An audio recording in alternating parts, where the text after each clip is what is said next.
live, are we? Are you sure? Are we going live now at this time of day? Now, really? Yes. Hello.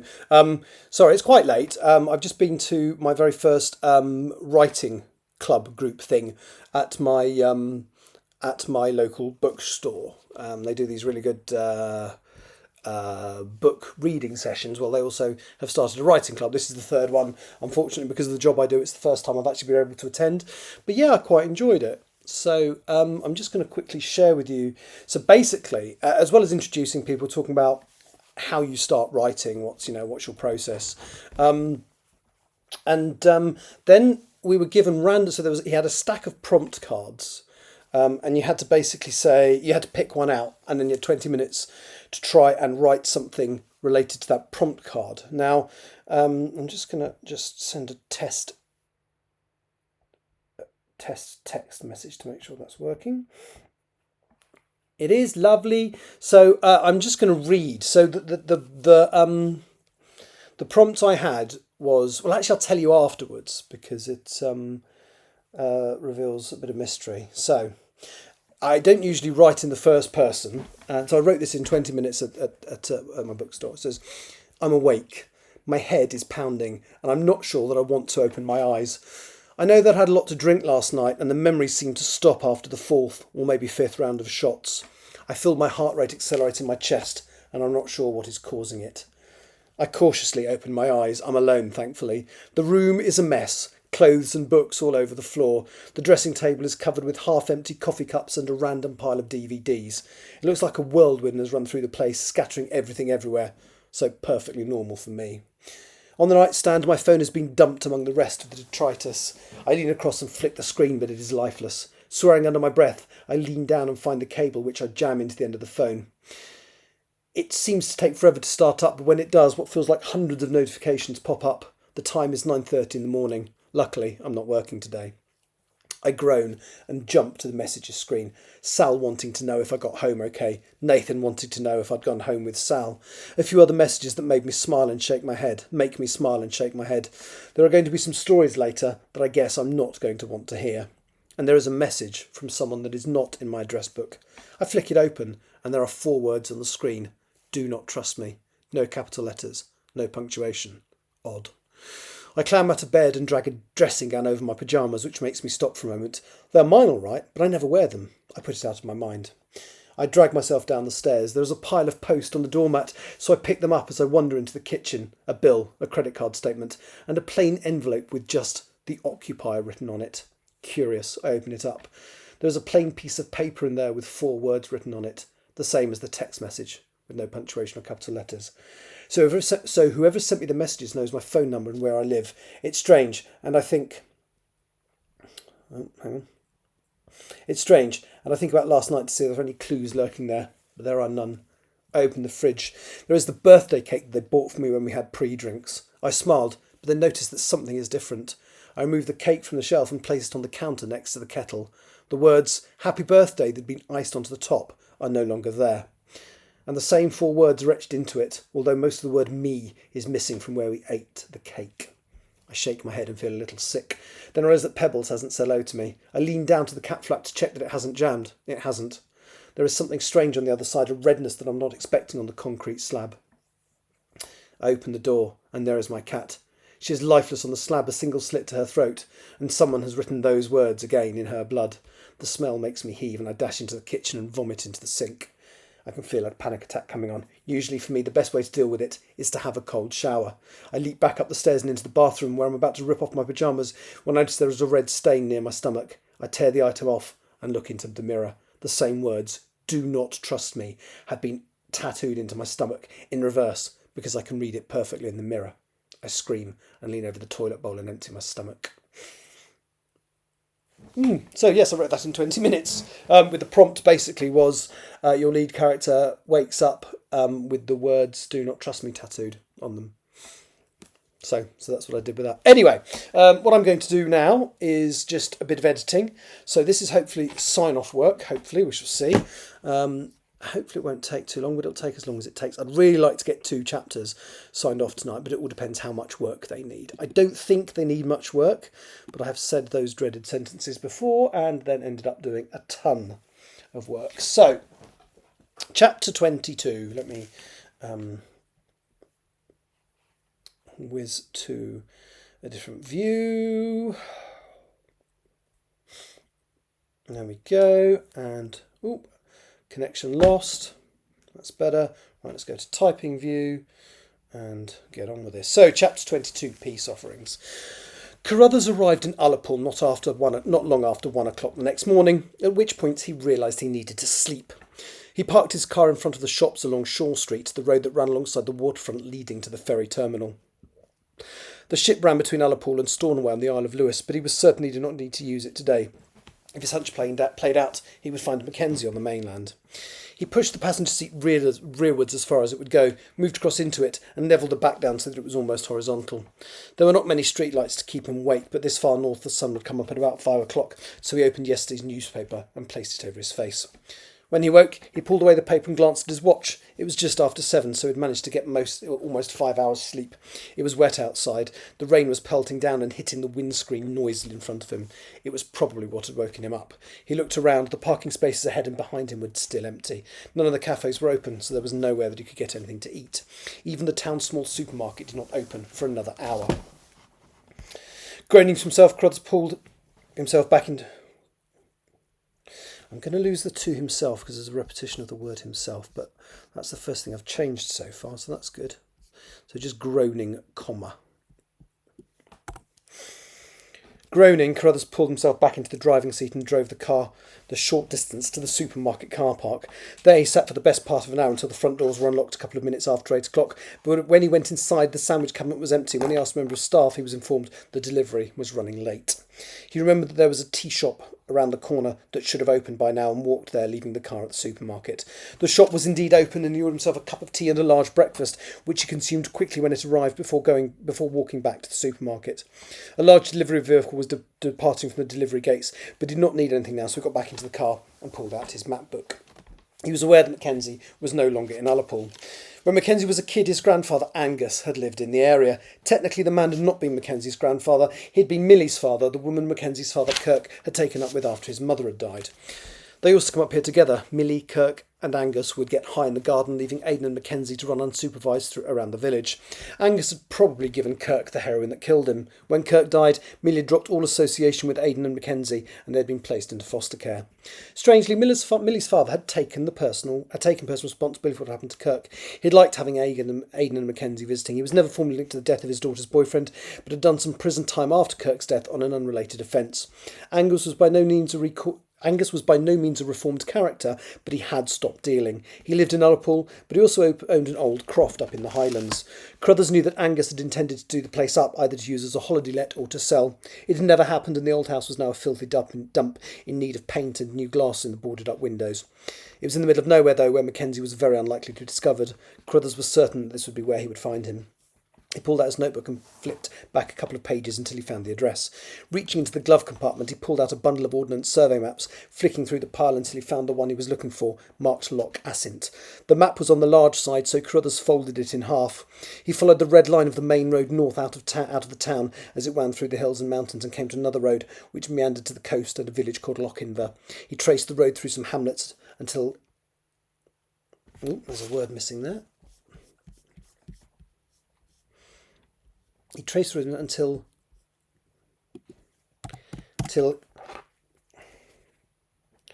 he noticed there was a cross in pencil just after a village called Clashnessy. Smiling, he realised he had once, many years ago, marked the map with the location of the croft. Bingo, he said to himself. He folded the map so that just the corner showing Lochinver and the road up to Clashnessy were visible, and placed it on the passenger seat. Carruthers pulled out of the supermarket car park and was soon on the main road heading north out of Ullapool. He smiled as he looked around him. The earlier rain had stopped and the clouds were starting to clear. I must use the word earlier. God, if this is the level of editing I do, though, I'm happy with this.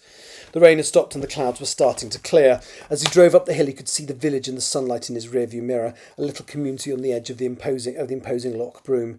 He pulled into a lay-by and briefly got out of the car to take in the view. Breathtaking, he said to himself. The road was long and windy and went up into the hills. There were some mountains in the distance to his left, but as the altitude increased, the sun became, rather than was.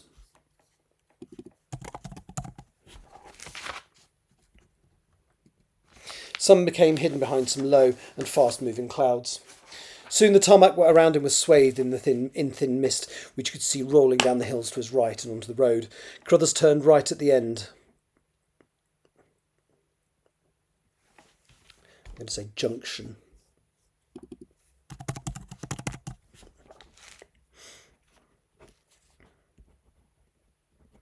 Carruthers turned right at the junction within 2 miles. Lose the off the junction. The cloud had cleared and the sun was out again. As he drove forwards, there was a lock on his left with a rocky coast that was adorned with an old ruined castle and a tumble-down house. The sun was bright in the now cloudless blue sky. There were several lay-bys on both sides of the road, which were full of camper vans. Carruthers had forgotten how much of a tourist trap this area had always been. He had a grin on his face as he drove towards the little village of Lochinver. The car quietly covered the miles, and soon he was ascending the steep slope that led down to the coastal village. He turned past the road that the map indicated. Instead headed into the village. There was a little shop opposite a petrol station, so Carruthers parked up and bought a bag full of drinks, snacks and meals. He knew so much about Mackenzie, for example, what food he liked, and as he sat back down in the car, he felt acutely uncomfortable about how he'd let him down. He shook his head for a moment. There was no point in being maudlin. There was nothing he could do about what had happened in the past. He turned around and was soon on a small B-road that led north and east. It was single track, so let's lose the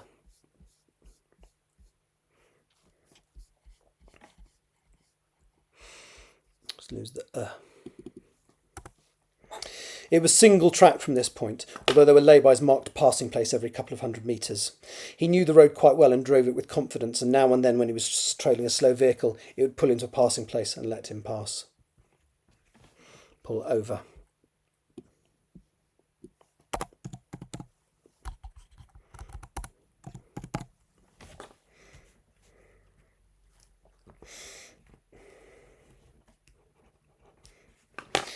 He came to a right turn next to a sign advertising jam, cake and hot drinks. He knew that Mackenzie was partial to a Victoria sponge and coffee, so he turned off the road onto an even narrower lane following the signs for the shop. He eventually found it on a small hill close to the beach. The owners were happy to put the drinks into takeaway cups and 2 slices of cake into a box, and Carruthers was soon driving back up the road the way he'd come. He soon came to the point on the road where he needed to be. There was a turn-off leading to a muddy, winding lane on his right. There was a turn. Let's lose the off. There was a turn leading to a winding, muddy lane on his right. The building was not visible from the main road. He arrived at a closed gate and parked the car beside it. The house was a traditional crofter's cottage, although the windows were boarded up and the exterior whitewash had a green hue brought on by years of neglect. There were no obvious signs of habitation, but Carruthers did notice some flattened grass around the front door. He took off his sunglasses, dumped them in the car and picked up the cake and coffee. He marched straight up to the front door and hammered on it with his free hand. "Mackenzie! It's Carruthers! I have a peace offering!" There was no response, but he thought he heard a movement. Placing the box of cake and the cups in their cardboard holder on top of a low wall, he walked stealthily to the back door. It was no longer there, and the hole had been boarded up. The only way in or out was the front door. He walked back round and hammered on the door again. "Mackenzie! I know you're in there. I know what happened. I know you don't feel safe. I promise. You can trust me." There was a faint sound from the other side of the door. Carruthers stepped back to give Mackenzie space to step out, but nothing happened. He shook his head and walked back up to the door. "I'm coming in then." Carruthers tried the door, but it would not budge. He tested it with his shoulder, then pushed a little harder. It opened. There were piles of post on the floor. "Mackenzie," he cried. "It's only me." He walked into the house warily.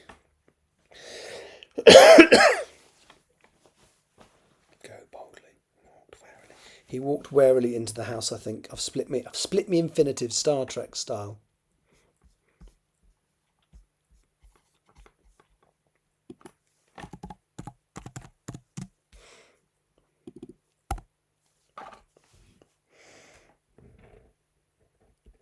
Walked warily into the house. There was a flight of steps directly ahead of him, perpendicular to the door, and there a terrified-looking Mackenzie was standing. He was carrying what looked like a rusty golf club above his head.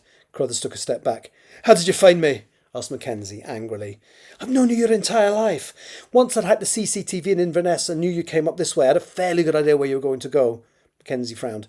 "You hacked the CCTV?" "Well, I had help," admitted Carruthers. "I'm not going to hurt you. Most of all, I'm not going to tell anyone where you are." "You'll tell Oakley."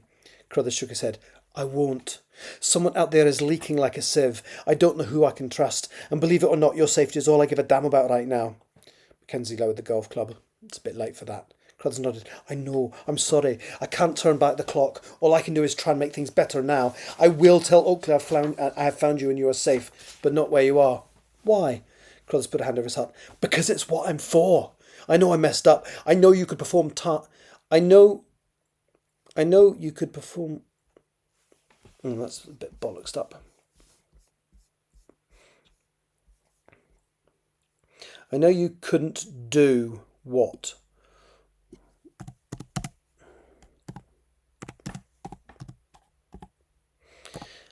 I know you couldn't do what you were born to do. I know you couldn't do what you were born to do because I failed you. I know that technically you're not even my problem anymore. According to Arbor Associates. Let's just put...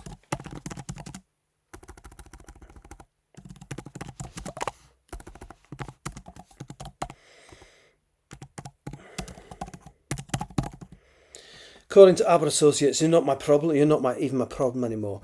But the shit is about to hit the fan on a global scale. And if I achieve one fucking thing, Mackenzie, I'm going to make sure you're all right. I can never make up for how I let you down, but I will get things right from this point. Crothers looked around him. There was a door to the left and one to the right. Both were open, but thanks to the boarded up windows and lack of electricity, he could not see through them. He had not noticed the odour of damp until this moment, but when he did, he wrinkled his nose in disgust. It's not very healthy in here, he said. I have coffee and cake. Come outside. And with that, he exited the house and jumped up, so he was sitting on the low wall. Mackenzie followed carefully, shielding his eyes from the sunlight. Crothers patted the wall, encouraging Mackenzie to sit up with him, which Mackenzie did, about a metre away. Crothers handed him a coffee. A latte, as you like it, he said. Mackenzie took it and had a sip. It's cold. Crothers sipped his. It had a small amount of heat, but it certainly was not piping hot. Crothers opened the cake box and placed it on the wall between them. The lady in the shop put a couple of napkins and wooden forks in the box with the cake. Crothers picked up a slice with the napkin and handed it to Mackenzie, who took an unenthusiastic bite, followed quickly by a more enthusiastic one. Crothers took a large mouthful out of his, then smiled. Good cake, made in a shed from what I could see, but tastes great. Mackenzie was eating quickly. Crothers watched him. When did you last eat? Mackenzie paused in the middle of stuffing the cake into his mouth. I didn't bring enough food. There's no way to get any more.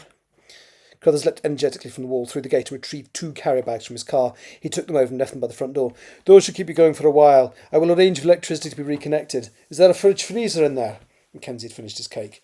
No, there's no microwave, but I've no idea if it works. Crothers took his notebook and made some notes. I can sort that out for you as well. I can get one and bring it here. Mackenzie shook his head. I don't need your help. You do. I don't. Bollocks, said Crothers, which garnered a childish smile from Mackenzie, which he tried to hide. That's better. Mackenzie shook his head. I don't trust you. Crothers nodded sympathetically. Neither would I in your position. Mackenzie had tears in his eyes. You can't make up for all the shit I've been through. Crothers nodded. I know. But you tell me how I can help you right now, and I will. Go away and never come back? Crothers gave a disarming smile. Apart from that, I can't do that. The world is about to end, Mackenzie. The world is about to end, Mackenzie. I can feel it. The governments of this earth are going to tear themselves apart over Idrisel's demands. Some will try and do it. Others will not. I don't think enough will, and I don't think the trees are going to give us a second chance. I wanted to die with my family, said Mackenzie, a single tear sliding down his cheek. And how's that working out for you? Mackenzie shook his head, and more tears ran down his face. Aidan, my brother, spends his time so high I can barely make myself understood. My grandparents say they're pleased to see me, but don't want me living with them. I thought coming home would solve everything. I was kidding myself. He closed his eyes and started to sob. Numi wants to come and give you a hug, but you won't like it. You won't like that, so I won't. Mackenzie dried his eyes on his sleeve. I wish I'd stayed at Forest Lodge. Crothers shook his head. I wish you had too, but someone wants you dead, so we can't risk the journey to get you there. Mackenzie looked sideways at Crothers. How's Ronnie? Crothers shook his head. She's having a shit time too. Someone told her parents that she's still alive. Their life and hers are in danger. Their lives. I think that should be plural. That's because I've got used to writing their lives and hers are in danger. Sorry about the terrible Scottish accent. In danger. They have a contingent. The army. They have a contingent.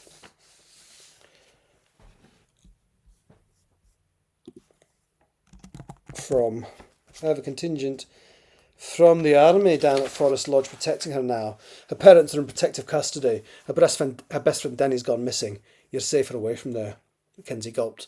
Wow. He paused as though he was embarrassed to ask the next question. How's Marianne? They miss you, replied Carruthers. His response made Mackenzie cry again. I wish I could take you back there, but until we've identified who is leaking, I don't want to do that. Mackenzie sat there a few moments, absorbing all the new information. Finally, he slid from the wall and looked around him.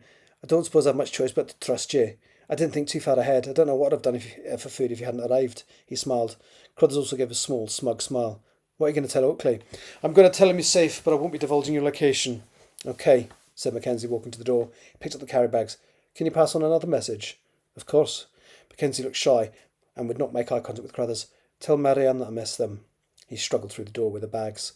Carruthers watched him enter the house. Aye, lad, he said softly. I will. Aww. Right, happy with that. There was very little needed to change that. So file, export to Word. Let me just do that. Export. Word file created. Let me just go to Grammarly. Drop that in there. I don't know why I'm doing the Scottish accent. So general, neutral, general, tell a story, done.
Okay, and what score is it giving me?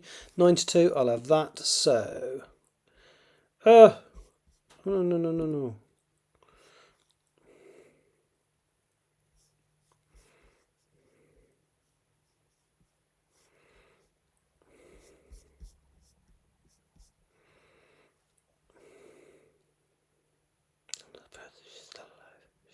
She's still alive. No, dismiss. Right then, so no, that's not what I wanted to do.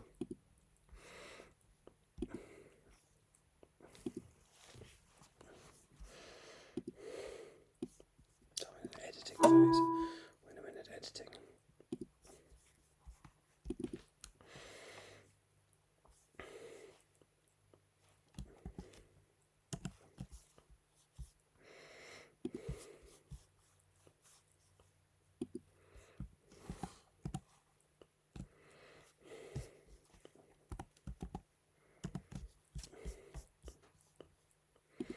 I'm sorry, I was so rude. I'm so sorry.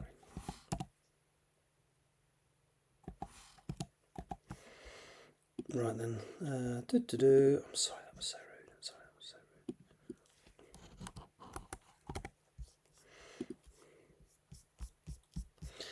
rude. Right, that's chapter 22 signed off. So let's just lose those files. Don't need those. Drag that down into the next folder. Lovely, and open chapter 23. Now this is a longer one, but if I can get this signed off today as well, that'd be fabulous. Then I'll record the podcast, then I'll stop. Mind you, I've done those 7 pages in half an hour, and that included some waffle about other things as well, so I stand a chance. Right, chapter 23, Visitors. Ronnie woke up, I'm going to say late, I'm going to lose the quite. Ronnie woke up late the next morning. After midnight, some military support vehicles had arrived, one of which contained a mobile command centre.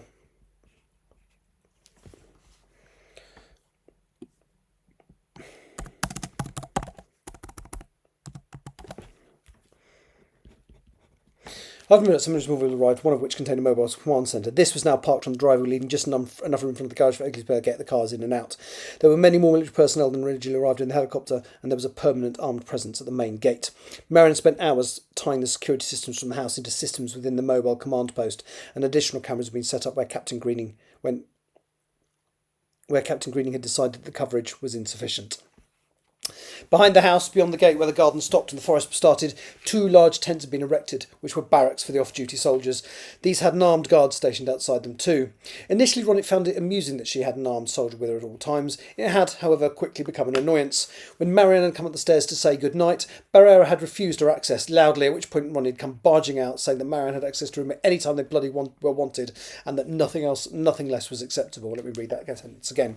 When Marianne had come up the stairs to say good night, Barrera had refused her access loudly, at which point Ronnie had come barging out, saying that Marianne had access to her room at any time they bloody well wanted it, and nothing, and that hang on.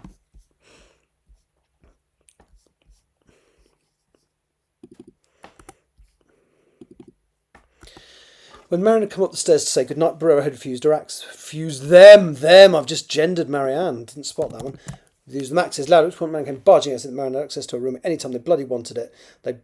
Anytime they wanted it. Let's do it bloody well. Anytime they wanted it, and nothing less was acceptable. When Ronnie woke and negotiated and recognised that she was in Mackenzie's old room, she groaned and wondered which one of her protectors would be stationed outside this morning.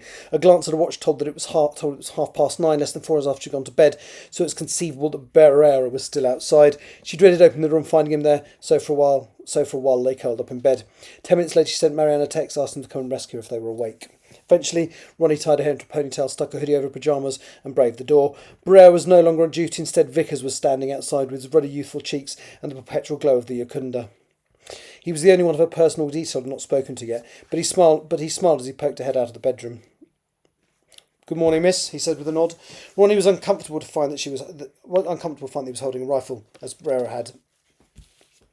Hang on, let's just reword that.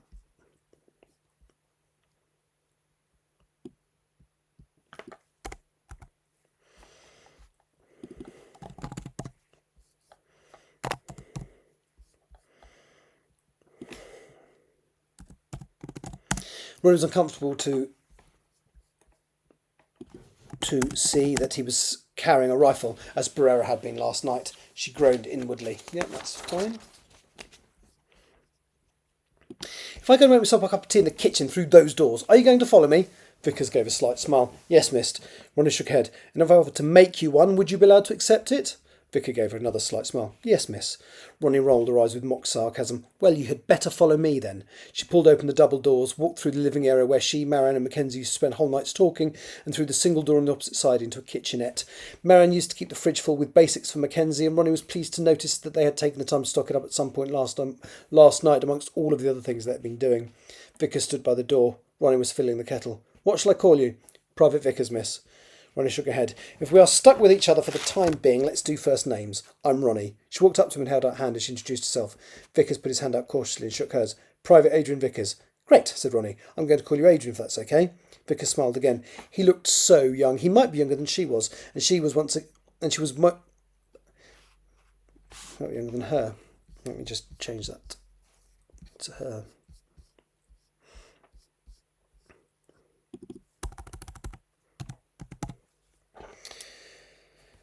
Vickers smiled again. He looked so young. He might be younger than her, and she was once again momentarily distracted by his jocund glow. That's fine, miss, he affirmed. Ronnie, I'll try, he said. How'd you like your tea? She asked. Milk with 3 sugars, please, said Vickers. 3? Exclaimed Ronnie in disgust. The kettle boiled. She poured the teas, removing the bags when they were ready. She handed Vickers the mug, then went to the cupboard and checked to see if Marianne had put any fresh biscuits into the cookie jar, which of course they had. Biscuit, she asked. I'm going to have one. She pulled one from the tub and put it into her mouth whole, chewing on it and swallowing it as quickly as she could. Vickers looked at her with vague amusement. I'm hungry, she said with a mouth full, grabbing a handful more from the jar. Right, it says a few seconds later. I'm just going to say seconds later, so let's lose that few. Seconds later, Barrera entered the room. He glared at Vickers, who went redder and put his mug down. Good morning, Lance Corporal, said Ronnie with a jollity she did not feel. Can I make you a tea? Can I make you a brew? Brew should say brew. Brochu said, no, miss, there's a briefing downstairs with Captain Green that we need you to attend. It's at 10:30 hours in Mr. Oakley's study. I'll be there, said Ronnie. I've just said to Adrian here that if we're stuck with each other, I don't want loads of formality if it can be avoided. If you recall, I've already asked you to call me Ronnie. More than once. What's your first name? Bro looked slightly uncomfortable. Geordie, miss. Good. Tell Greening that'll be at his meeting at 10:30 hours, Geordie. Bro looked like a hole was about to swallow him up. Yes, Ronnie, he said before turning on his heels and marching out of the kitchen. Vickers gave a slight smile, then looked embarrassed. I'd love that biscuit, Miss Ronnie, he said with I'm just going to lose the with a smile.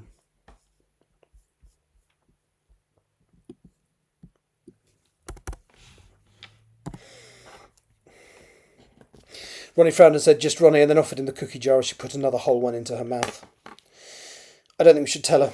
Oakley was sitting behind her desk. Greening shook his head. I disagree. She needs to understand the seriousness of the situation. Keeping it from her would just give her a false sense of security. Oakley shook his head. Tell me about the messenger. Greening nodded. According to the men of the gate, a car drove past just at 5 o'clock this morning. The same car then came back and stopped. The driver brought the envelope to the gate, handed it through to the guard and said it was a priority delivery for Arbor Associates. We ran the number plate, which does not match the vehicle type or colour on record. And it just contained the disc. No note or any further information. No. This will upset and scare her, said Oakley. His phone rang. The name Cockrell Wright came up on the screen. Oakley answered it. Yes, Mr. Oakley. I just wanted to inform you that Miss Arden's parents have been taken into protective custody. We have a development there as well. Let's lose the there.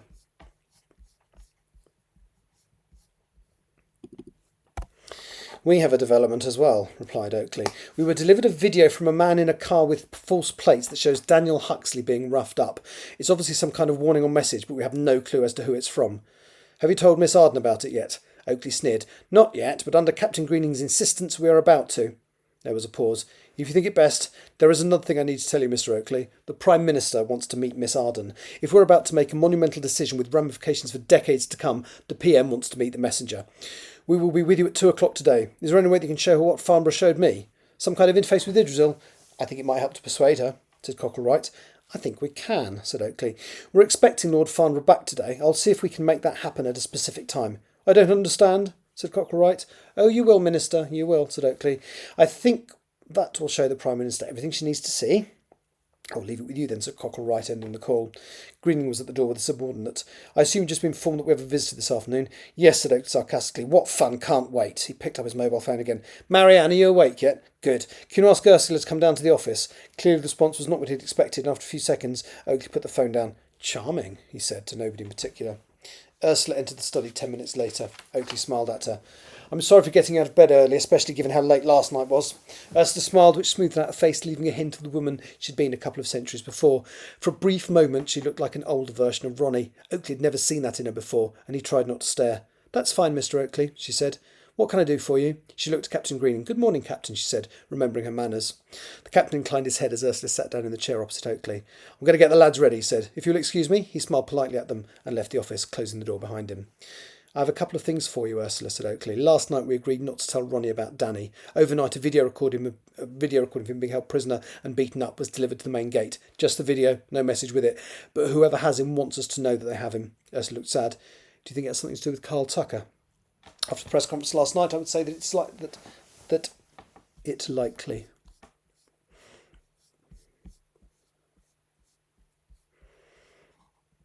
That is likely." That is likely. "After the press conference last night, I would say that is likely." "And you now think we should tell Ronnie?" Oakley looked uncomfortable. "I don't want to upset her any more than the business with her parents has, but I don't think I can keep this from her. If she finds out some of the way, we could lose her trust. I can't have that, especially if we have to enter the secondary phase. Especially if we have to enter the secondary phase of the project, which now looks more likely." Ursula smoothed down her legs through her flowery skirt.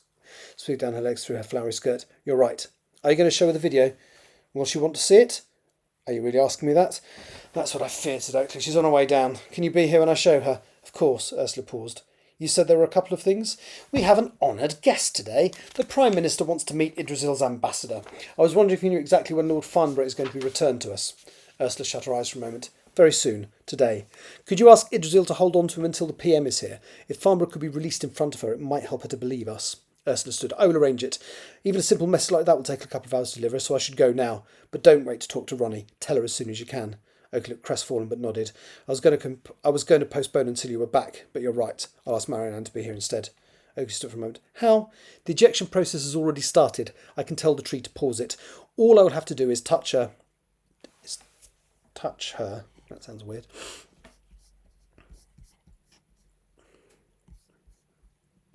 Well, I'll touch it when we're ready, and the Lord will drop out." The old lady moved to the door, opened it, and then lingered on the threshold for a moment. "Do we have any word on Mackenzie?" "We think he's somewhere north of Ullapool in the Highlands," said Oakley. "Carruthers arrived up there very early this morning. He says that he has a hunch which..."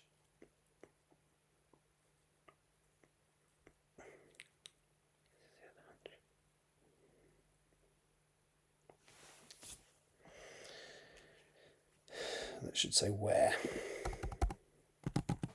"He says he has a hunch where he is, and is following that up." "Good." Ursula smiled faintly. "It would be nice to give Ronnie some good news. This thing about Danny is going to distress her." Ursula stepped through the door and closed it behind her. "It's upset me, and I don't even know the lad," Oakley said to himself. He picked up the phone and called Marianne again. "Can you bring her down and stay here with her? What I have to show her is going to upset her." 10 minutes later, Marianne led Ronnie into the study, Private Vickers in tow. Oakley motioned Ronnie and Marianne to sit down. "That will be all, Private," he said to the young soldier. Vickers stood resolutely where he was. "No, sir," he said. "My orders are that the only place I can leave her alone is in her bedroom, or the bathroom." He paused, repositioned his rifle in his hands and straightened. "Sorry, sir." "Whatever," snapped Oakley, rolling his eyes. He looked at Ronnie and tried to look conciliatory. "I need to brief you on a few things. One of them is going to upset you, I'm afraid." Ronnie looked tense and shared a glance with Marianne. "Are my parents okay?" "Yes, please don't worry about them. They've been taken into protective custody." "Why?" "Because someone wants to get to you." The colour visibly drained from Ronnie's face. "If they're okay." "Danny. What have they done to Danny?" Oakley shook his head. "He was taken yesterday." I'm going to say kidnapped.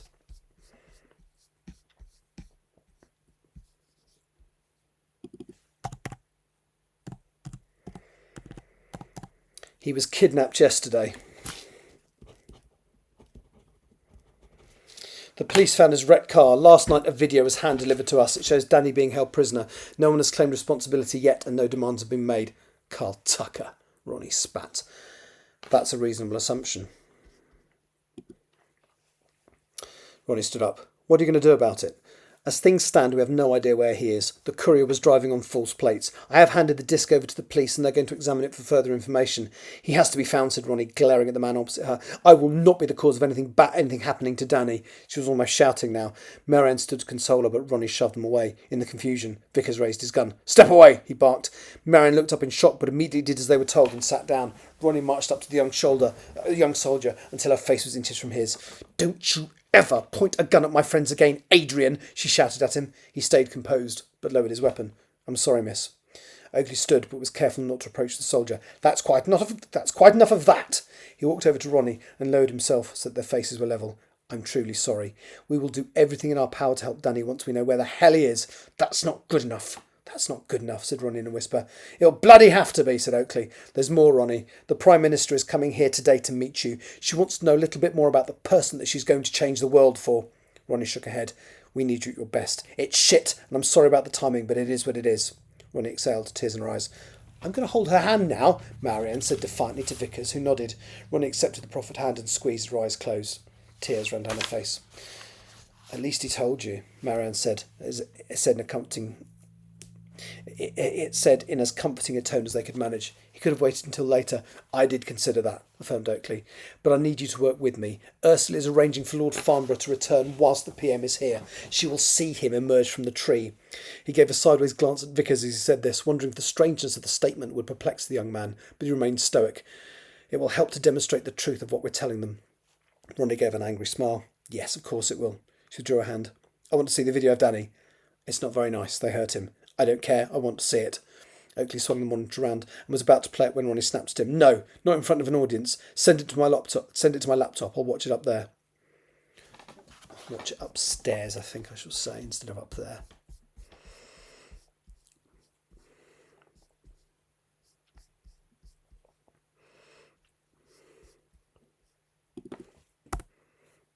This is fine. There's almost nothing I need to change here. This isn't the first time I've read this.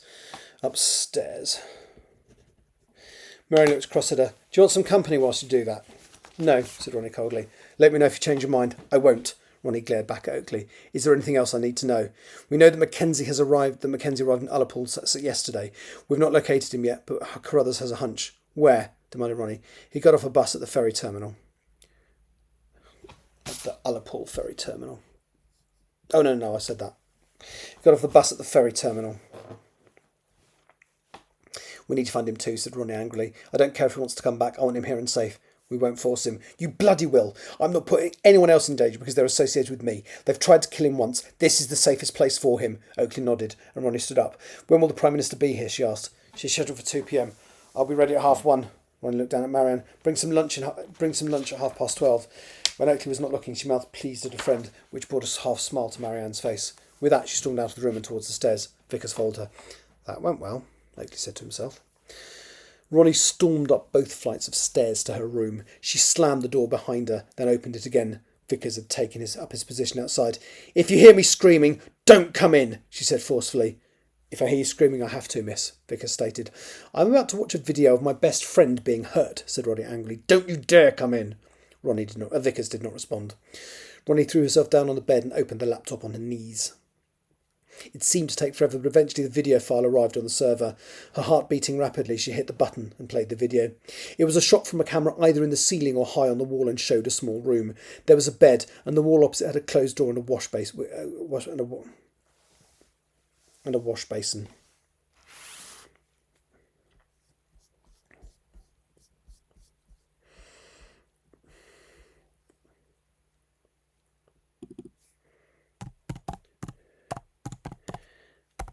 Featured a closed door and a wash basin. Let's lose the on it. A wash basin. Danny was standing next to the bed and at one point seemed to notice the camera because he looked directly at it. He's lost more weight, Ronnie thought to herself.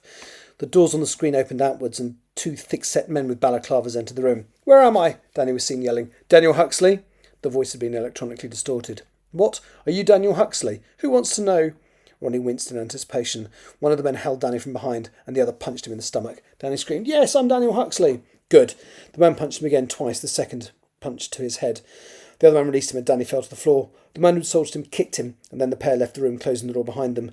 Danny lay for a moment and curled in a ball, then tried to stand up but was sick on the floor. The video ended. Ronnie had tears in her eyes. She closed the laptop gently, placed on the bedside unit, and screamed. It was not a high-pitched scream of terror, but more a bellow of anger. The door shot open, and Vickers stood framed in the doorway, his gun raised. "Fuck off!"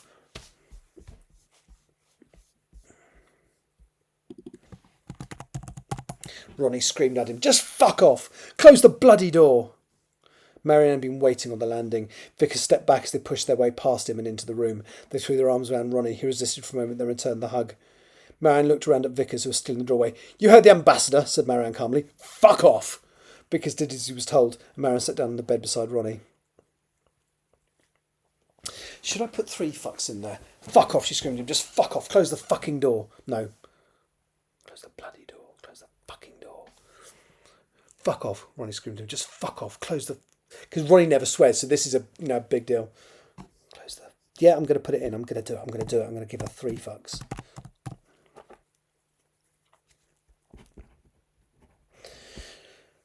Marianne had been waiting on the landing. Vickers stepped back as they pushed their way past him and into the room. They threw their arms around Ronnie, who resisted for a moment, then returned the hug. Marianne looked around at Vickers, who was still in the doorway. "You heard the ambassador," Marianne said calmly. "Fuck off." Vickers did as he was told. Marianne sat down on the bed beside Ronnie. "I'm sorry," said Marianne. "I had no idea." Ronnie hugged her friend. "They will pay." I'm going to lose the I know. I'm sorry. I'm going to lose the I had no idea things that doesn't need to be there.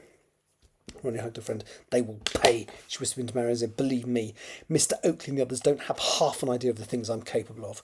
She pushed her friend. I'm going to lose. I'm going to put.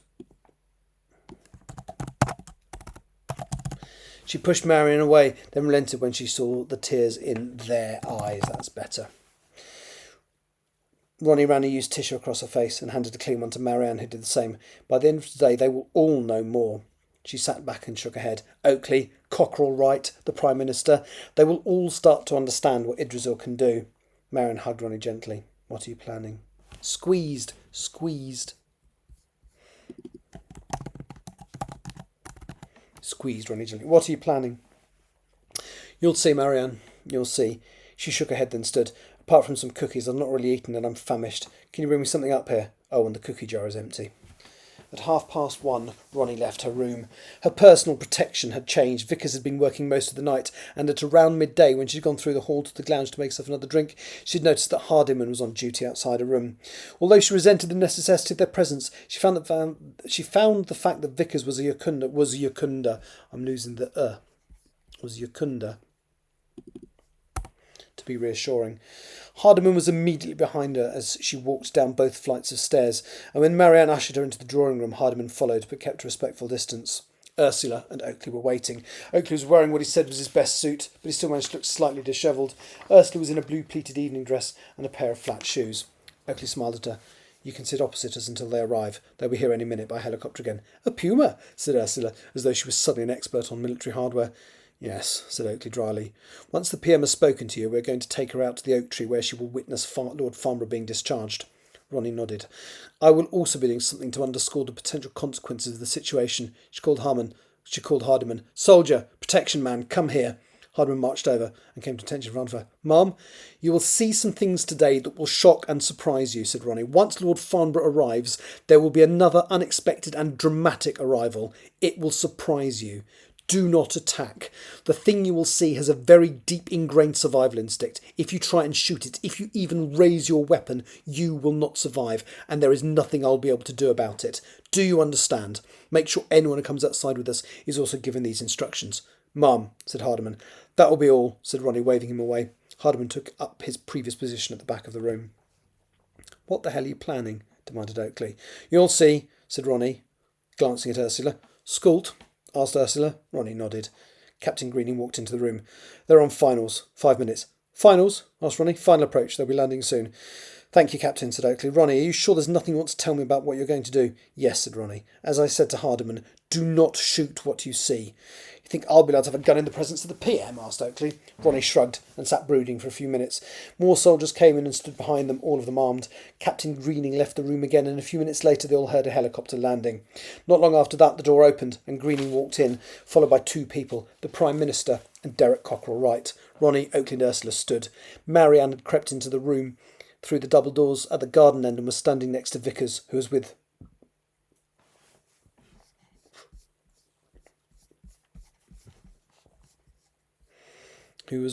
the large group of soldiers. Welcome, Prime Minister, said Oakley. Cockerell Wright smiled and started to introduce everyone. Ma'am, this is Gordon Oakley, our liaison with Arbor Associates until Lord Farnborough returns. Cockerell Wright turned and faced Ronnie, who stepped forward. I am Veronica Arden, Ambassador to Idrisil, Empress of the Trees. What can I do for you, Prime Minister? May I sit? Asked the Prime Minister. Of course, said Ronnie, gesturing to the spot on the large sofa next to her. Looking somewhat uncomfortable, the Prime Minister sat down, crossed her arms, and then unfolded them again. I've been briefed about the wishes of Idrisil by Derek Cockerell Wright. Excuse me, Prime Minister, interrupted Ronnie. They're not wishes, they are instructions. Non-negotiable instructions. I need to understand if there's any wiggle room in the timescales. Ronnie looked straight at her. None whatsoever. The Prime Minister looked even more uncomfortable. It's going to be tough. I know, said Ronnie. I understand you've already detected a reduction in atmospheric oxygen. Yes, admitted the Prime Minister. Tiny but significant and unprecedented. So you believe that Idrisil can do what she says she can do? The Prime Minister paused. Yes, we do. I do. Then I don't understand why you're asking for more time, stated Ronnie. Nothing has changed. The electorate won't like it. The electorate won't exist if you don't. You'd go that far? I wouldn't, said Ronnie flatly. Idrisil would. I still need to understand a few more things, said the Prime Minister. How do the trees communicate their will to you? Direct interface, said Ronnie. What does that mean? We anticipated you would ask that, said Ronnie. We've prepared a demonstration for you. She nodded. Follow me, Prime Minister. The entourage left the drawing room through the doors that led directly into the garden. A powered-down RAF Puma helicopter was parked on the grass. Ronnie led them past it into the gate at the back that led into the forest behind the house. Oakley, Cockerell Wright, Ursula, Marianne Greening, Hardiman, and several other soldiers followed them past the barrack tents. Ronnie noticed that this included Vickers, who she had assumed would be asleep. It took a few minutes to get to the oak. The Prime Minister was wearing heels, which made walking difficult for her. Eventually they stopped in front of the ancient tree. Marianne went into the little shed next to it and came out carrying a black dressing gown. Ronnie addressed the onlookers. In the next few moments, you will all see at least two things that will surprise you. As Private Hardiman should have already told all of you, your survival will be linked to your response. If you raise a weapon, you will die. I will not be able to stop it. I suggest you all lower your guns. Now. The soldiers looked to Greening, who nodded. They all lowered their guns. Are you ready? Asked Ursula. Yes, said Ronnie. Ursula stepped forwards and placed her palm flat on the tree. The surface seemed to ripple and a tiny bit under her fingers. Then she stepped back. I don't understand, said the Prime Minister. You asked me how we directly interface with the tree, stated Ronnie. Lord Farnborough is here right now and has been doing just that. Then where is he? There was a slight groaning sound as though the tree was being subjected to a fierce wind. A crack appeared in the trunk. It became as wide and tall as a person in a second. Then suddenly Lord Farnborough fell out, covered with sap and completely naked. He looked around him, bemused. Bloody hell, I didn't expect an audience, he exclaimed. Marianne handed him the dressing gown, which he wrapped around himself. Thanks, he said to Marianne, who scowled at him. Lord Farnborough has been directly interfacing with Israel for the last 2 weeks. I also have had the privilege of communicating with her in this way. Conversations happen very slowly, which means a simple exchange can take hours, a detailed conversation months. That's why I was reported missing in January. I was having my first briefing with Idrisil. The soldiers remained remarkably still considering what they had just witnessed. But there is one more thing. You have seen how we communicate. You have also seen that we can make good our threat to reduce or remove oxygen from the atmosphere. There is another thing we can do if pushed. We can take direct action. She looked to the soldiers. If any of you react violently to this, you will die. She touched the surface of the old oak that had housed Farnborough. As with Ursula, there seemed to be a slight ripple in the surface beneath her fingers. There were a few moments of silence. And then suddenly the creaking sound that accompanied Farnborough's release from the tree started again, not just from the old oak tree, but from several of the larger trees that surrounded them. The soldiers looked at each other nervously, and one moved his hand towards his gun. Towards his weapon. Keep your hands away from your gun, Ronnie snapped at him. I'm not in control of what is about to be released. There are creatures that have 2 functions, and one of them is to ensure their own survival. I'm going to say my survival, I think.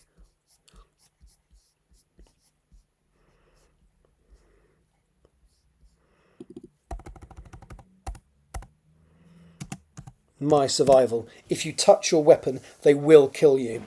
The creaking noises reached a crescendo, and suddenly, simultaneously, creatures stepped from the trees. They looked as though they were made from bark-covered wood, but they were human-shaped. One of the soldiers made the mistake of lowering his hand towards his gun, and one of the creatures rushed towards him. Harsman raised his own weapon.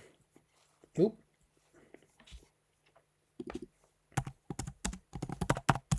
And fired a shot at the advancing Skuld. Before he could fire a second round, the bark creature had broken his neck with its bare hands before returning to its tree of origin, standing next to it. Hardman fell to the ground, dead before he hit it. Ronnie stepped forward. He was warned. These are Skuld. They are manifestations of the tree in the same way that Farnborough, Ursula and I are. Oakley stared at the wooden figures that surrounded them. He realised they were the same height as Ronnie and resembled a slightly older version of the young woman. They have two functions. You have just unfortunately witnessed one. They will protect themselves and the trees. They will also protect me and all Yakunda. Yakunda are the humans that the trees will allow to survive if Idrisil decides it's necessary to sterilise the planet. Private Vickers, raise your gun. The young man looked nervous and kept his hand still. We have already lost one man, Miss Arden, said Greening coolly. I will not lose another. They will not hurt Vickers, said Ronnie. Trust me. Private Vickers, raise your weapon. The young man was sweating. Ronnie walked up to him and softened a voice. Adrian, trust me. You'll be safe. Vickers looked over at Greening in distress. Fear etched into his features. Greening appeared to consider for a moment, then nodded. Do it, Private. With trembling hands, Vickers raised his gun. The Skuld all rushed towards him, surrounding him, but other than that they did nothing. Point the gun at Marianne, instructed Ronnie. She winked at Marianne. She'd not expected Vickers to be here, so this was an extra demonstration that she'd been unable to plan for. Vickers, sweat dripping from his forehead, raised the gun at Marianne. There was a flurry of sudden movement. Half of the wooden figures surrounded Marianne, the others packed themselves more tightly around Vickers, one plucking the gun from his hand and snapping it in half. There was calm and silence for a few seconds, as the Skuld backed away to their original positions by their respective trees. Ronnie touched the tree with her palm again, and the Skuld all walked back into their tree of origin. Less than 3 seconds after Ronnie had touched the tree, there was no sign that they'd ever been there apart from the dead soldier and Vickers' broken gun on the forest floor. We will only release the Skuld if we need to, said Ronnie, to protect Arbor Associates, their assets and people. Where can you release them? Asked the Prime Minister. Anywhere, replied Ronnie. Literally anywhere. So you don't need the army then, do you? Said Cocklewright dryly. The Skulds do not think, said Ronnie. Their function is to shape the future in whatever way Idrisil decides. She controls them, not me. She looked round to Captain Greening, who was standing next to Hardiman's corpse. I'm sorry about the death of your man, said Ronnie. Greening looked up at her with distaste. So am I. We do need you, said Ronnie. I need you. But I gave your men a specific command. But if I give your men a specific command again, they must obey it. Once the Skuld had decided to kill Private Hardman, there was nothing I could do to stop them. I'm sure his wife and kids will be very understanding, snapped Greening. Ronnie blanched, then turned back to the Prime Minister. I have shown you how we interface. I have shown you we can defend ourselves when we need to. Is there anything more you need to know, Prime Minister? The Prime Minister looked across at Cocklewright. She shook his head. No, thank you, she said, although her voice trembled slightly. It was the first time she'd seen someone die violently. You are welcome to ask me anything at any time, said Ronnie. I will now return to the house. Captain Greening, can Private Vickers accompany me until someone replaces Hardiman? Greening looked impassive. I suppose I'll have to. Thank you, said Ronnie curtly. Vickers, Marianne, with me. She walked to the house, Private Vickers and Marianne in tow. Once back at the house, Ronnie stormed up both flights of stairs until she reached her new room. Vickers and Marianne rushed to keep up with her. She ran into the room and slammed the door behind her. Marianne was about to follow, but Ronnie called out, Stay out there, both of you! After a few minutes later, she returned. She was wearing her usual attire now, a hoodie and green combat trousers. Her eyes were red, and she'd been crying. I'm just going to say she had been crying.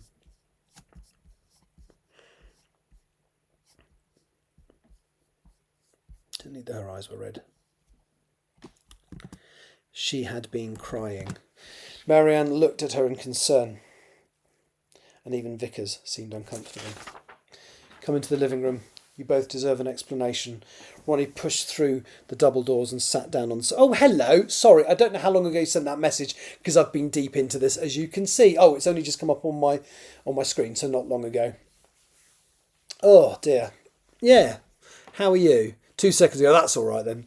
It could have been a few minutes ago because I've been deeply into this. I'm not far from the end of what I want to do today, actually. Tired? You? Well, a little bit, but I don't work till later tomorrow. I haven't got to leave home till about lunchtime, so it's not too bad.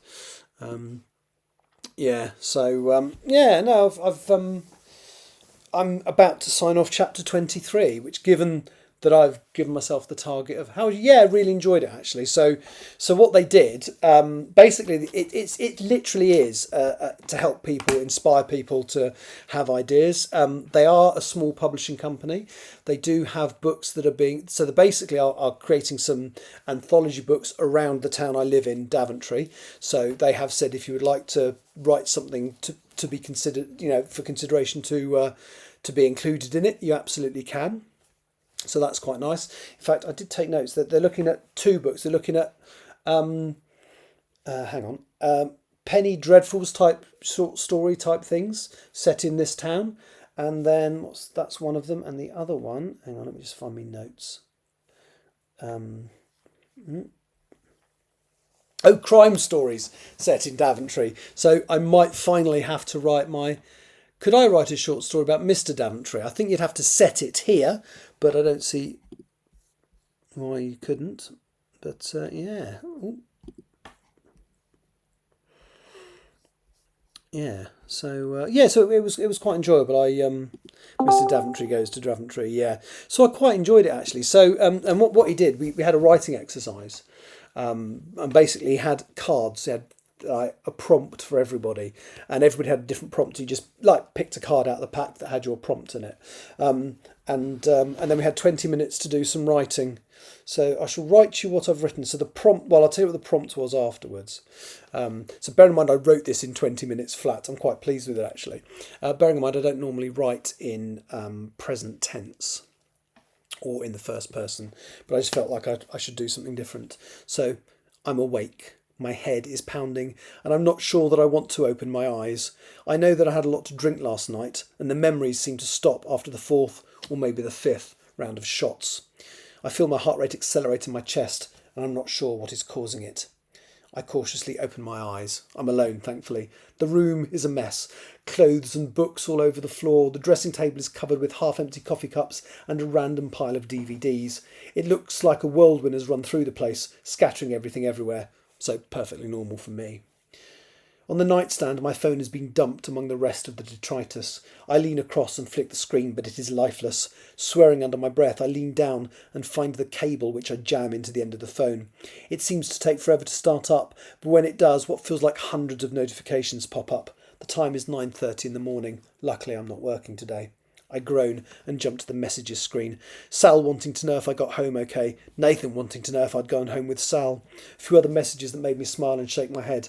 There are going to be some stories later that I guess I'm not going to want to hear. And there is a message from someone that is not in my address book. I flick it open and there are 4 words on the screen. Do not trust me. No capital letters. No punctuation. Odd. I climb out of bed and drag a dressing gown over my pyjamas, which makes me stop for a moment. They're mine all right, but I never wear them. I put it out of my mind. I drag myself down the stairs. There is a pile of post on the doormat, so I pick them up as I wander into the kitchen. A bill, a credit card statement, and a plain envelope with just "The Occupier" written on it. Curious, I open it up. There is a plain piece of paper in there with 4 words written on it, the same as the text message, with no punctuation or capital letters. So whoever sent me the messages know my phone number and where I live. It's strange, and I think about last night to see if there are any clues lurking there, but there are none. I open the fridge. There is a birthday cake that they bought for me when we had pre-drinks. I smile, but then notice that something is different. I remove the cake from the shelf and place it on the counter next to the kettle. The words "Happy Birthday" that had been iced onto the top are no longer there, and the same 4 words are etched into it, although most of the word "me" is missing from where we ate the cake. I shake my head and feel a little sick. Then I realise that Pebbles hasn't said hello to me. I lean down to the cat flap to check that it hasn't jammed. It hasn't. There is something strange on the other side, a redness that I'm not expecting on the concrete slab. I open the door, and there is my cat. She is lifeless on the slab, a single slit to her throat, and someone has written those words again in her blood. The smell makes me heave, and I dash to the kitchen and vomit into the sink. I can feel a panic attack coming on. Usually, for me, the best way to deal with this is to have a cold shower. I leap back up the stairs and into the bathroom, where I'm about to rip off my pyjamas when I notice there is a red stain near my stomach. I tear the item off and look into the mirror. The same words, "Do not trust me," have been tattooed into my stomach, in reverse, because I can read it perfectly in the mirror. I scream and lean over the toilet bowl to empty my stomach. Yeah, I wrote that in 20 minutes. The prompt was somebody wakes up, your main character wakes up and has the tattoo, "Do not trust me," on their body. And I just thought, yeah, okay, I can do something with that. So that was fun. Yeah. Sorry for people who've been watching earlier. I don't think there are many people watching tonight, actually. But, yeah. Yeah, it was all right. It was all right. It actually, do you remember I talked about my story that's about kind of these moon spirits? I've got an idea that I kind of want to tell that story from the point of view of one of the humans in the story. And that would fit into it quite nicely. So yeah, so that might be an inspiration to get started. But yeah, that was all right for 20 minutes. I mean, I did tidy up some of the obvious repetitions and errors as I read it out, because it was literally a case of blah, blah, blah, blah, 20 minutes, time's up. It said 5 minutes left. I was scrabbling to write the last couple of sentences before the deadline came in. So yeah, quite pleased with that. So yeah, so they're not a big publisher. They're looking to do local stuff to sell locally. And yeah, if I can think of a story that fits in, I might do that. There's a couple of people that have been giving him books to sort of critique. So I thought, screw it. I haven't had a male critique Still Life yet. So I've given him that to critique. Will you write crime? Well, I'm going to have to, because it's either the Penny Dreadfuls or the crime thing set in Daventry. So it will probably be a crime of some kind. I'll have to think about it. They're looking for about 6 months' time to have everything ready to publish. Have it finished. So yeah, maybe that's something I'll set myself to do in July when I'm off. Penny Dreadful could be more. Oh, absolutely, they could. Yes. Well, I'm just going to kind of think about what kind of story I want to do, and if I actually want to do it, and then see. Yeah. But that came down because what we did was we wrote the thing out, and then we all had to read our stuff back, and I read it really quickly because I'd written about 3 times as much as not everybody else, but the majority of other people. But there's some really good stuff in there, actually. Really, really good. This one, I got a lot of really good feedback that it was quite creepy and nasty. And because I felt that the prompt I'd been given was effectively used as a cliffhanger, I said I'm going to read the prompt at the end because it's a spoiler. But yeah, so I enjoyed that. Yeah. And I'm enjoying reading this as well. So I'm going to get I'm literally 2.5 pages away from signing off chapter 23 as well, which is brilliant. So that means it's the 4th of June, and I've already signed off 3 out of the 10 chapters I want to sign off. So that's really good. Tomorrow, I don't think I'll get the chance because I've got to leave. Where am I going? I can't even remember where I'm going. Hang on, let me just call it up on the screen. Because it's just a flight there and back. We don't get off the aeroplane, so I don't know. So it is FSC. I don't even bloody know where that is. It's about 2 hours, so it could be south of France or north of Spain or north of Italy. Let me just Google the airport. So, because I'm not getting off the plane, I don't really care where it is, because bad, isn't it? Let's have a look.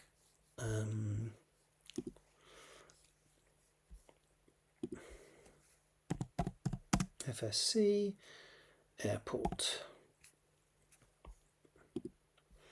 Oh, hang on. I've clicked on abbreviation, not airport. FSC airport is South Corsica. Ooh, okay. Now I'm going to look on a map so I don't look totally dim.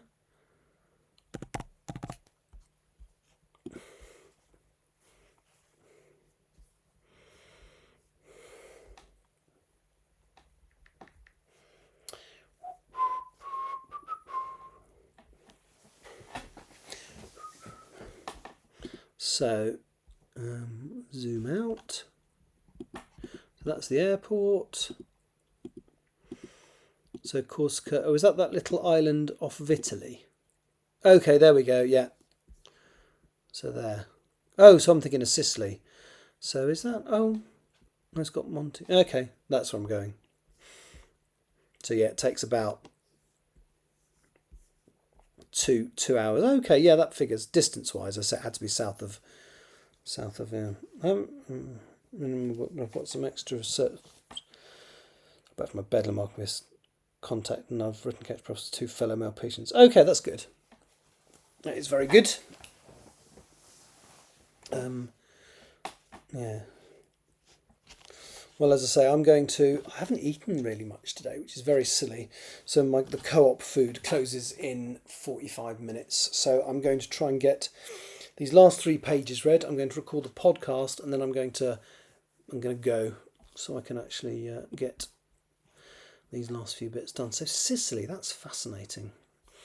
Yeah, and we don't get back till, so we land. I should finish work about 10:30, which means I'll be back just after midnight, and then the following day, I haven't got to be in work till 6 o'clock in the evening. Reporting for my flight to JFK. So yeah, so it's a few days of intense stuff. But no, I'm glad you're making progress. I'm glad I am as well. I mean, to be fair, I did do something yesterday. I didn't do a live stream, but I did the read through of these chapters that I'm signing off now. So it was relatively productive. But I think days that I'm not in the mood to stream will be the days that I do the screen work. Anyway. Come into the living room. You both deserve an explanation. Ronnie pushed through the double doors and sat down on the sofa. Marianne joined her, and Vickers took up his usual position by the door. Ronnie shook her head. Adrian, put the gun down and sit. I want to talk to you human being to human being, not ambassador to soldier. Vickers looked uncomfortable, but he sat down on one of the chairs. He rested the gun on the floor. I'm sorry about the tears, said Ronnie. I've never seen anyone die before. You need to... Oh, I do, don't I? Thank you. I've never seen anyone die before. That was shocking. I had to hold it together in front of everyone. I'm sure that wasn't easy, said Marianne. It wasn't. Ronnie turned to Vickers. Do you want to ask me something? Vickers looked extremely uncomfortable. What the hell were those things? Why did they kill Hardiman and not me? Ronnie looked down at her toes and wriggled them nervously in her white socks. If the government do not do as the trees demand, they're going to starve the planet of oxygen until the human race dies out. Yakunda are the designated survivors. They are people of impeccable character. People with good souls, one might say, if you believe in that sort of thing. Adrian, you are one of those people. I'm just going to say you are.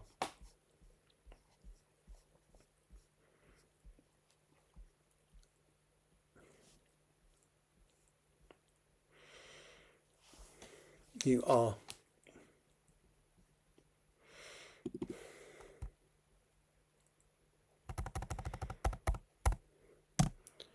And I've put a Yakunda, but I actually prefer saying Adrian, you are Yakunda, as is Marianne. The Skald could no more kill you or them than they could kill all them. The Skald could not kill you or them than they could kill me. They are programmed to protect you and me at all costs. Vickers squirmed. I don't have a good soul. I've killed in this job. I said you have a good soul. I didn't say you were a saint. Vickers shrugged. You can kill, you can do anything, but anything you do will be for the right reasons and be considered. Vickers nodded and looked at Marianne. So you're one of these Yakunda too. Now I'm going to change that because I think Marianne's going to be a little more...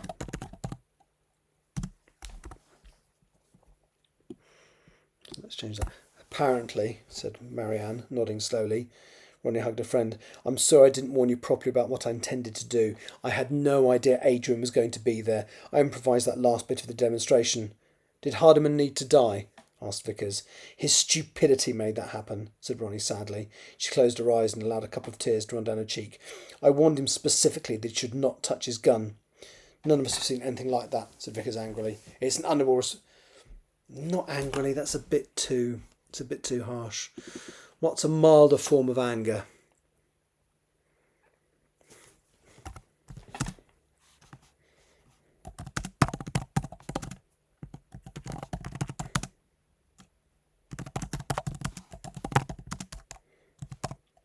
Yeah, I've just had exactly the same thought. None of us have ever seen anything like that, said Vicker, an irritated expression flicking across his face. None of us have seen anything. None of us have ever seen anything like that, said Vickers, an irritated expression flicking across his face. It's an understandable reaction from a soldier. Ronnie stood up and moved across to the young soldier. Now let's just change that to Vickers, because I've used soldier in the previous sentence. Ronnie stood up and moved across to the Vickers. No, to Vickers. Across to Vickers, sitting down next to him. I'm sorry about what happened. I was surprised to see a Yakunda in my protection team, but now I'm glad that you're here. Vickers shook his head. Someone will be up to relieve me in a moment, he said. Do you have any other questions? Asked Ronnie. Nothing comes immediately to mind. Nothing that comes immediately to mind, I think would be better there. Nothing that comes immediately to mind, said Vickers, but I'm sure I will have when I've had time to think. In that case, I'm going down to the gym, said Ronnie. I suppose you'd better come and guard me there. Vickers nodded and followed her out of the room. Oakley stood in the garden by the door to the drawing room. The Puma's rotors were active now. The Prime Minister and Cockerell Wright were standing next to him, with Captain Greening just behind them. The Prime Minister shook her head. The Cabinet and I are going to have to consider how we're going to implement all of this. Oakley nodded. As soon as you announce any policies, it's going to be obvious that Carl Tucker and his mob got it right. I know, sighed the Prime Minister. God knows what will happen then. Civil disobedience, said Cockerell Wright. The Prime Minister nodded. That would be my guess too, she said. What you can do about it? Asked Oakley. I have no idea, said the Prime Minister, but I will be sure to inform the Ambassador of any steps we have to take. She will appreciate that, said Oakley. The Prime Minister started walking towards the waiting helicopter. Cockerell Wright shook Oakley's hand. I will inform you the moment the police discover anything about Mr. Huxley. He turned away. He turned to walk away, but Oakley pulled him back. Do you know who our mole is yet? He asked. Cockerell Wright shook his head. Not for certain, but I've a bloody good hunch. I'll let you know if it plays out. I've told all of my civil servants something slightly different about what is happening. If Carl Tucker releases any more information about what we plan to do, then you will have your man? Cockerell Wright shook his head. Not exactly, but I will know which office it came out of. My money, for what it's worth, is on Sir Oliver Vaughan, said Oakley quietly. I hope you're wrong, said Cockerell Wright, but as soon as we're sure I will let you know. He looked down to his feet, then back up at Oakley. And I would read up on the Civil Contingencies Act 2004 if I were you. With that, the Minister scurried into the garden after his boss and climbed up behind her into the helicopter. The door slid shut, and a few moments later the Puma rose gracefully into the air, and once it had enough altitude, moved forwards over the house. Let's just lose the extra it there. Oakley watched it go, then entered the building, just to remove the repetition of the word house. Closing the doors to the drawing room behind him. Woo, okay. Very little I needed to change there, which is reassuring. Let's run it through Grammarly. So, file, export to Word. No, not to EPUB. Cancel. Ooh.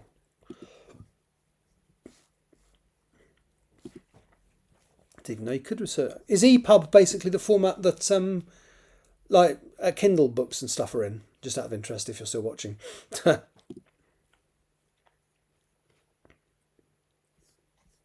Yeah, oh, that's interesting. I didn't even know this could do that. Okay, so let's drag this into here.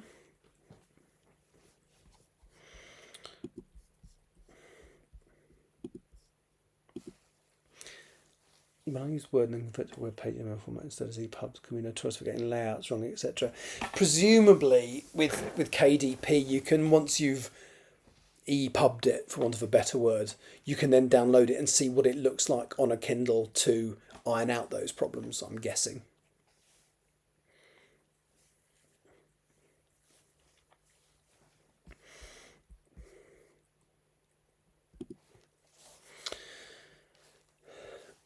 Yeah, but I can do that with the file format I used to. Okay.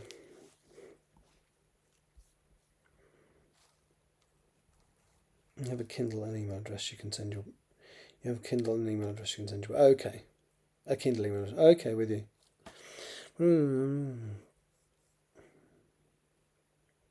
It should clearly say this. I will accept that correction and then download it on your to your Kindle to check. I mean, I've got a Kindle app on... I think it's on my iPad, because I have read a Kindle book recently. Basically, it was one of my monthly book club books, and I forgot to take it with me on a trip, and there was no way I would get it read. So I downloaded it. I bought it on Kindle and read it on on my iPad, which I didn't hate, but I'd still rather read an actual book. Okay, that's cool.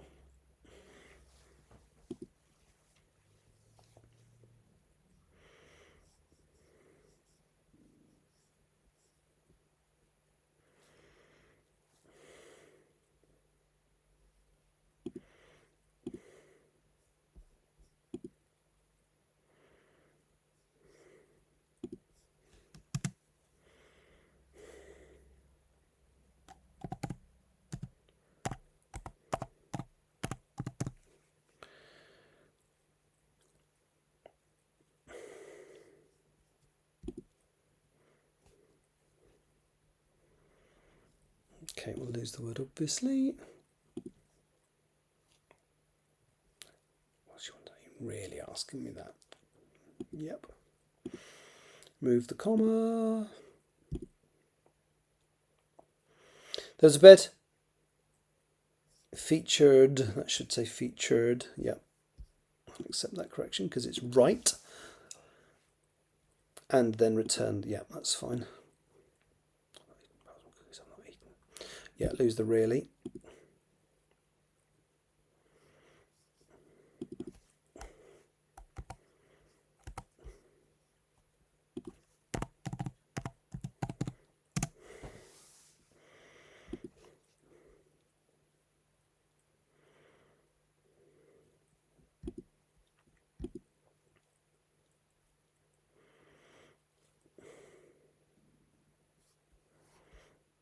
Nope. That is sort of a question.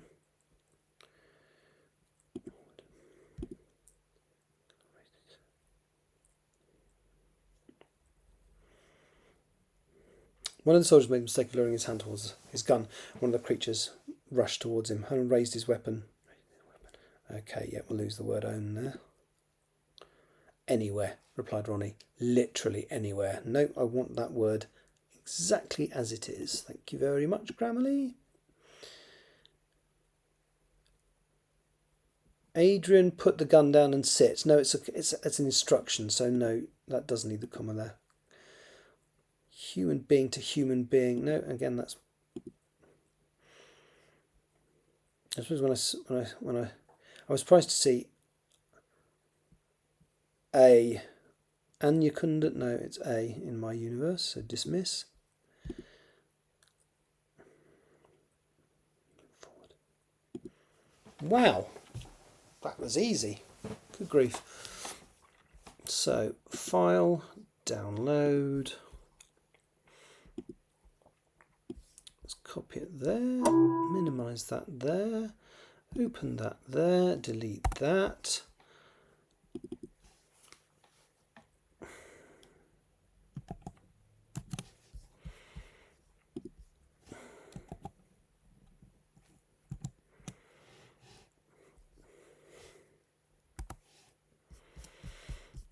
So all copy, minimize that, close that.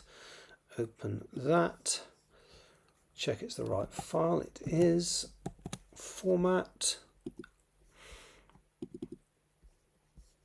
and line spacing. Okay. Chapter 23 is edited. You need to go and get your food. It's all right. It's literally 2 minutes walk away. So I'm going to record and upload the podcast and then I shall go and get my food. Right, so that is done. Oh, I'm very pleased with that. So that's 3 chapters, actually, as I say, signed off this month, which is great. So let me just drag that into the... Ooh, yeah, no, it's great. I mean, if I can do more this month than the target I've set myself, that's fine. As long as I don't... Well, even if I do less, it doesn't matter. But, yeah, it'd be nice to... But I think last month I got so much done quickly and then kind of burned myself up a little bit.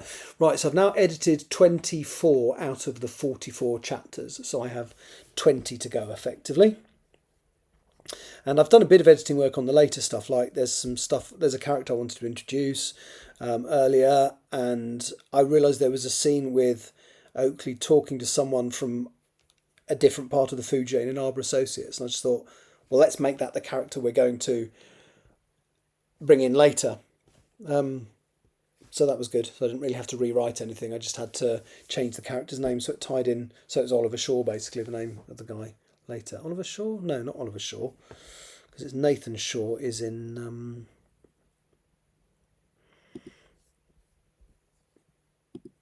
is his name Oliver Shaw? Oh, it is. Oliver Shaw. And I've got Nathan Shaw in... Oh, no, it isn't. No, Nathan Shaw was the name of my old boss. He wasn't called Shaw in... it was Nathan something else in... Still Alive, I think. Let's just quickly load it and find out. Chapter 7 was... Chapter 5? No. The Commission, that was it, Chapter 4.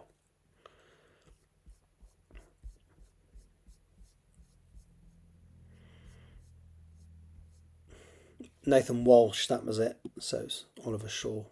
Cool. Right. Anyway, so that's done. Cool. The next chapter of this is, I have looked at it. I haven't signed it off or anything, but I have looked at it, and there's some stuff I really like in this.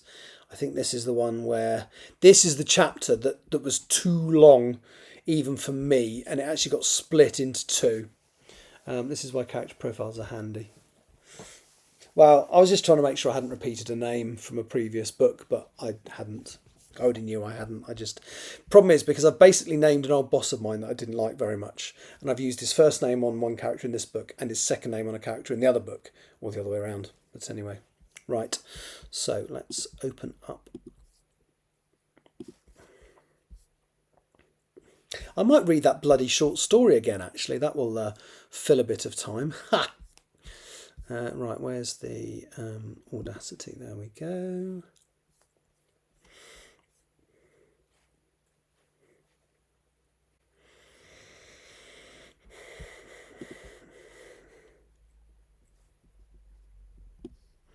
I don't have as many millions of characters as you need in yours as well. So, right, let me... Well, that might be quite useful at some point. I might have to when I get on to writing the Still Life sequels, maybe. We'll see. Right. Why is it doing that? Why does it keep doing that bollocks? No. Come on, Audacity, stop being a dick.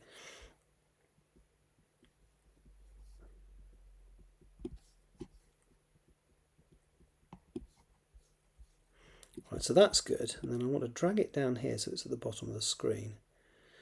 It was doing silly stuff. It's going to let me do it this time. Right.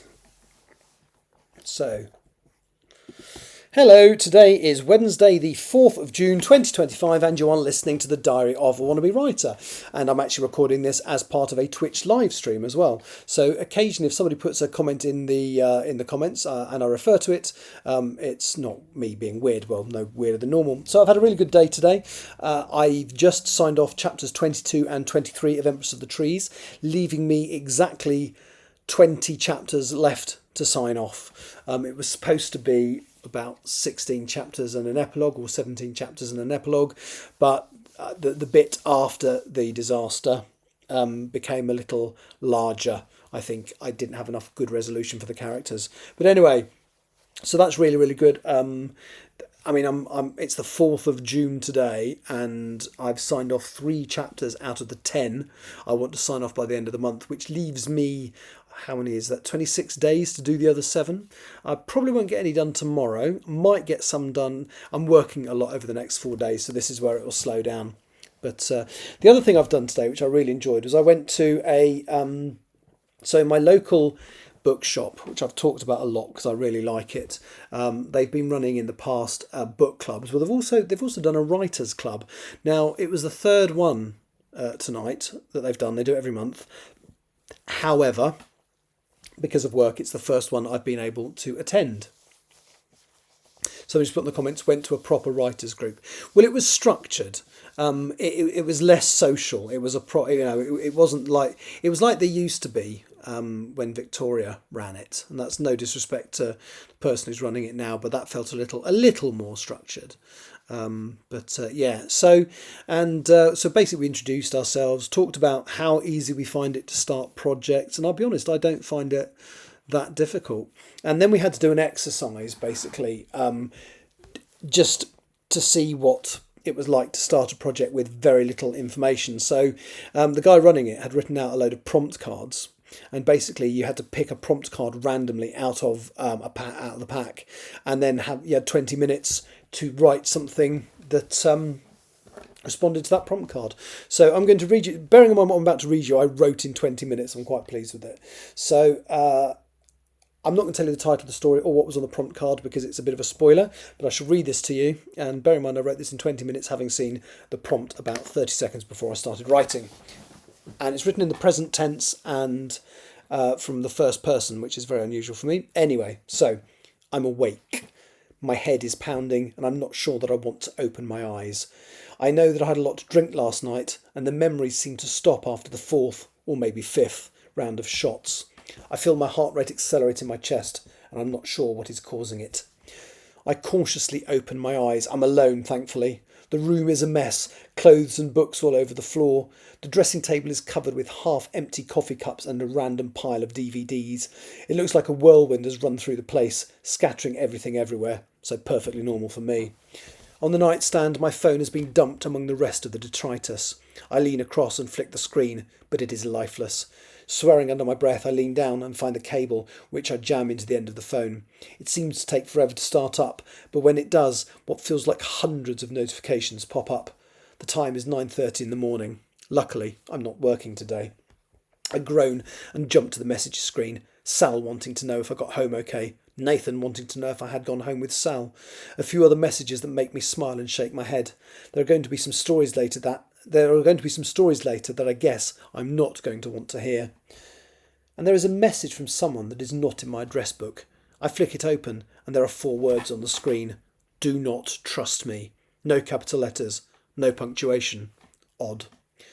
I climb out of bed and drag a dressing gown over my pyjamas, which makes me stop for a moment. They are mine all right, but I never wear them. I put it out of my mind.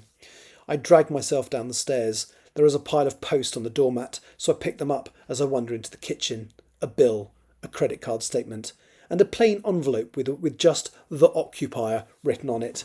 Curious, I open it up. There is a plain piece of paper in there with 4 words written on it, the same as the text message with no punctuation or capital letters. So whoever sent me the messages knows my phone number and where I live. It's strange, and I think about last night to see if there are any clues lurking there, but there are none. I open the fridge. There is the birthday cake that they bought me when we had pre-drinks. I smile, but then notice that something is different. I remove the cake from the shelf and place it on the counter next to the kettle. The words "Happy Birthday" that had been iced onto the top are no longer there, and the same 4 words are etched onto it, although most of the word "me" is missing from where we ate the cake. I shake my head and feel a little sick. Then I realise that Pebbles hasn't said hello to me. I lean down to the cat flap to check that it hasn't jammed. It hasn't. There is something strange on the other side, a redness that I'm not expecting to see on the concrete slab. I open the door, and there is my cat. She is lifeless on the ground, a single slit to her throat, and someone has written those words again in her blood. The smell makes me heave, and I dash into the kitchen and vomit into the sink.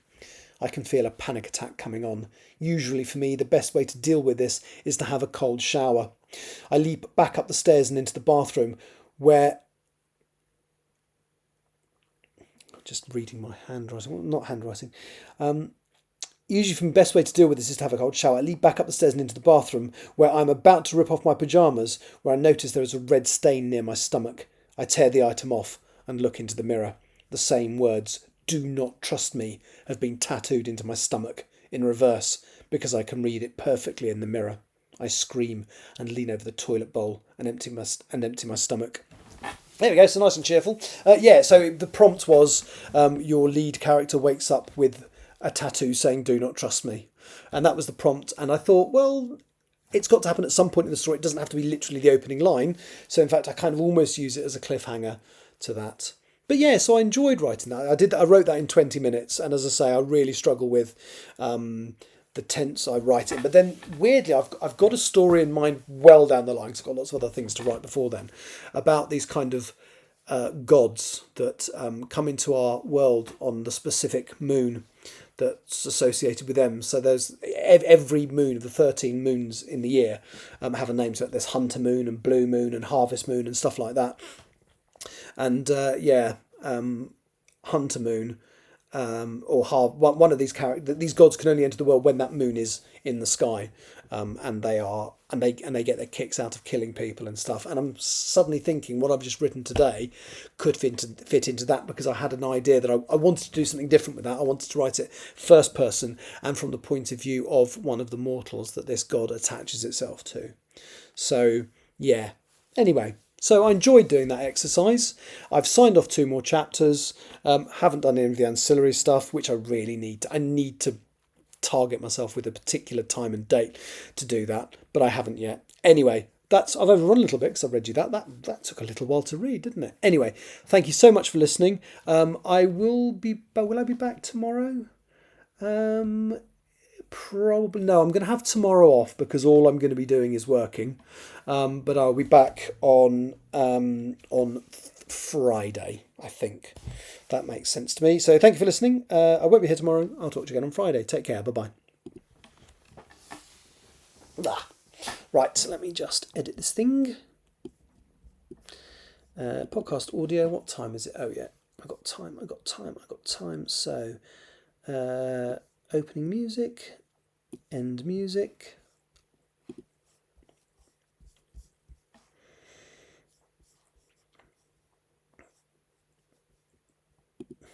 Oh, don't want to do that. I do want to do that, however.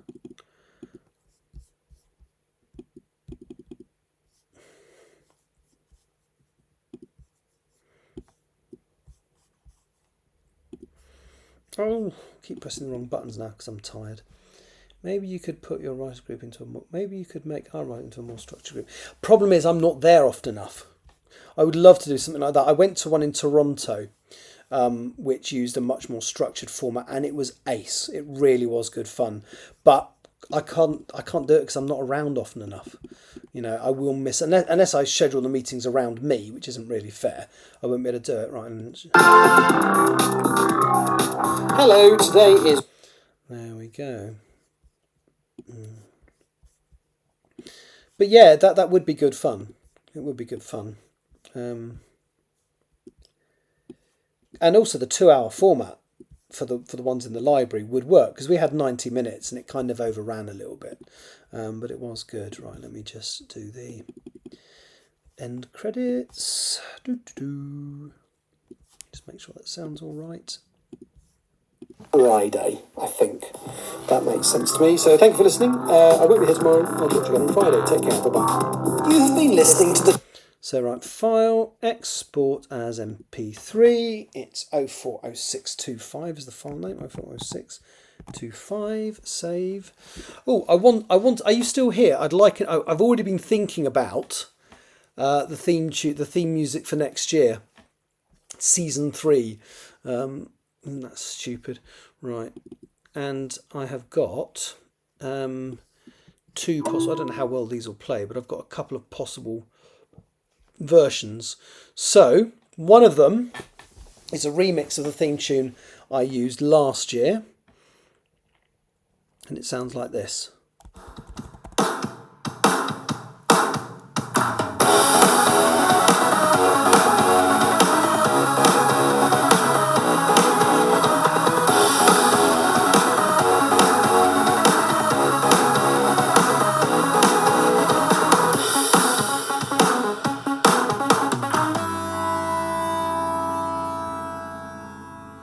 So that's one, and let's see if I can find the other. I don't know what that is.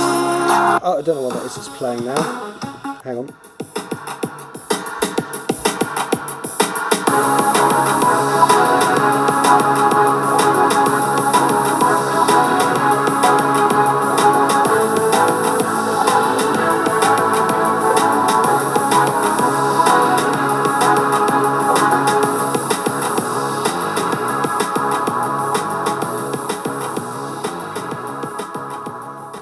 So there, and now it's, oh no, copyright infringement, hang on, I don't know how to stop this, stop. Why is it doing that? Oh shit, I don't know how to stop it doing what it's doing, hang on, help, I'm going to have to stop. Shit. Because that is a massive copyright.